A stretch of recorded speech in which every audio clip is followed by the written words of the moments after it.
তো শুভ দুপুর বন্ধুরা, দেখো খেতে বসে পড়েছি। তো আজকের মেনু কি আছে চলো তোমাদের সাথে শেয়ার করা যাক। ফার্স্টেই আছে দেখো গরম গরম ধোয়া ওঠা ভাত, আর দেখাচ্ছি হচ্ছে এটা হচ্ছে কুদরি আছে। তো কুদরিটা তোমরা সবাই জানো, কুদরি বাজারে পাওয়া যায়, পটলের মতো দেখতে হয়।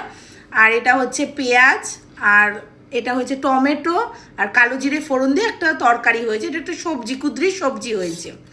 তো এটা ভালো লাগে খেতে, পটলের মতো লাগে। আর এখানে তো আছে শসা, এখানে আছে হচ্ছে টক ডাল। টক ডালটা তোমাদের দেখিয়ে দিচ্ছি। এটা হচ্ছে আমড়ার ডাল আছে, আমড়া দিয়ে টক ডাল হয়েছে, ঠিক আছে। তো ভীষণ ভালো হয়, গরমে তো টক ডাল খেলে পেটটা ঠান্ডাই থাকে সবার। এখানে হয়েছে বেলে মাছের ঝাল হয়েছে, কালো জিরে ফোড়ন দেওয়া আছে এখানে, আর ধনে পাতা উপর থেকে দেওয়া আছে, কাঁচা লঙ্কাও দেওয়া আছে। তো এটা হচ্ছে একদম গা মাখা বেলে মাছের ঝাল। তো এখানে হয়েছে বাগদা চিংড়ি সর্ষে ভাপা হয়েছে এটা। তো চিংড়ি মাছের ভালোই সাইজ আছে, এটা মিডিয়াম সাইজ আছে। আর এখানে হচ্ছে আমার টক দই আর চিয়া সিড আছে, এটা আমি খাবো লাস্টে।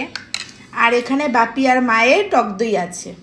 আর শসাটা তো দেখিয়ে দিলাম। তো আজকে আমার লাঞ্চের মেনু এইগুলোই আছে। তোমাদের লাঞ্চের মেনু কি আছে অবশ্যই কমেন্টের মাধ্যমে জানিও। আর আমার ভিডিওগুলো ভালো লেগে থাকলে অবশ্যই লাইক কমেন্ট শেয়ার অ্যান্ড চ্যানেলটাকে সাবস্ক্রাইব করে দিও। টাটা।